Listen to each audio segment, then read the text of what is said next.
Hi hello friends, welcome back to our channel. So ఈ రోజున వచ్చేసి తెలంగాణలో ఉన్న రైతుల కోసం అయితే రైతు భరోసా సంబంధించిన తొలి విడతల డబ్బులు ఈ రోజు 12వ తారీఖున వచ్చేసి ఎంతమంది రైతుల ఖాతాలో డబ్బులు అయితే రావడం అయితే జరిగింది, అలాగే ఎన్ని ఎకరాల వరకు అయితే వచ్చిందని చాలా మంది మన రైతన్నలు అయితే అడుగుతున్నారండి. అసలు మన తెలంగాణలో ఏ విధంగా రైతుల ఖాతాలో డబ్బులు అయితే వస్తున్నాయి అన్ని విషయాలు మనం అయితే ఒక్కొక్కటి మాట్లాడదాం. కాబట్టి వీడియో అనేది కొంచెం ఎండ్ వరకు చూస్తే మీకు రావాల్సిన డబ్బులు ఏ రోజున ఎంతమందికి అయితే వస్తుంది, అలాగే ఎన్ని ఎకరాల వరకు అయితే ఈసారి మన తెలంగాణలో వచ్చే విధంగా అయితే కనిపిస్తుందని చాలా మంది అడుగుతున్నారు. కాబట్టి మనమైతే పూర్తి ఇన్ఫర్మేషన్ ఈ రోజు వీడియోలో అయితే తెలుసుకుందాం అండి.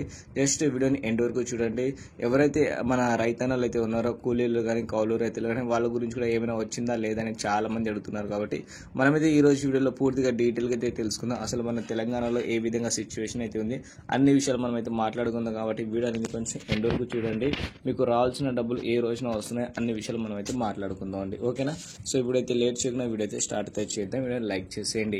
ముందుగా చూసుకుంటే మన తెలంగాణలో ఎవరైతే రైతన్నలు అయితే ఉన్నారో రైతు భరోసా సంబంధించిన తొలి విడతల డబ్బులు ఎప్పుడెప్పుడు వస్తాయని మనలో చాలా మంది ఆసక్తిగా ఎదురైతే చూస్తున్నారండి.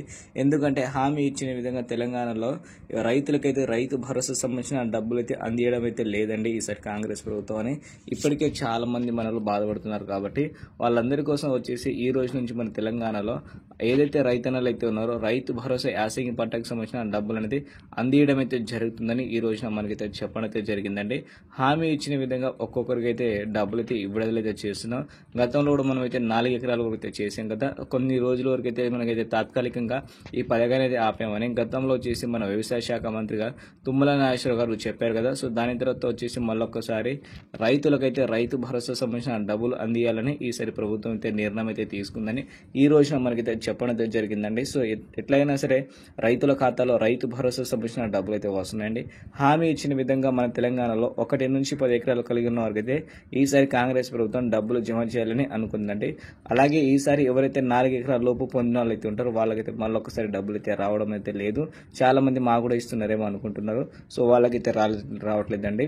ఎవరైతే 4 నుంచి 10 ఎకరాలు అయితే ఉంటుందో వాళ్ళకి మాత్రమే ఆల్రెడీ మనమైతే 5 ఎకరాలు అయితే ఇచ్చారు. కాబట్టి ఈ రోజు నుంచి 6 ఎకరాలు కలిగిన వారు కూడా డబ్బులు వచ్చే విధంగా అయితే కనిపిస్తుందండి. హామీ ఇచ్చిన విధంగా మనకైతే 6 ఎకరాల నుంచి వచ్చేసి మనకైతే డబ్బులు అయితే వస్తున్నాయి. కాబట్టి మీలో ఎంతమందికి అయితే డబ్బులు అయితే పొందారో వీడియో కింద కామెంట్ రూపంలో మనకైతే తెలియజేయండి.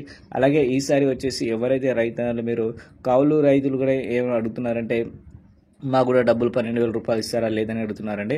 సో ముందుగా మెయిన్ ఎవరైతే రైతులు అయితే ఉన్నారో వాళ్ళకి ఇవ్వలే, ఇంకా కౌలు రైతులు ఎలా ఇస్తారని చాలా మంది అడుగుతున్నారు. సో అదే క్వశ్చన్ నేను కూడా చెప్తున్నాను అండి. మనకైతే ప్రజెంట్ ఆర్థికంగా ఇబ్బందులు అయితే ఉన్నాం కాబట్టి కౌలు రైతులు అయితే వచ్చే విధంగా అయితే లేదండి.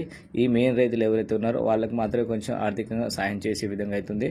సో వచ్చే యాసంగి పంట అయిపోయింది, ఇప్పుడు యాసంగి అయిపోయింది కాబట్టి వచ్చే వానాకాలం పంట ఏదైతే ఉందో అప్పటి నుంచి వచ్చే అవకాశం అయితే ఉంటుందేమో అండి. ఆ విషయం తెలిస్తే మీకు అయితే తప్పకుండా షేర్ అయితే చేశాను. కాబట్టి తప్పకుండా మన ఛానల్ అయితే సబ్స్క్రైబ్ చేసుకోండి.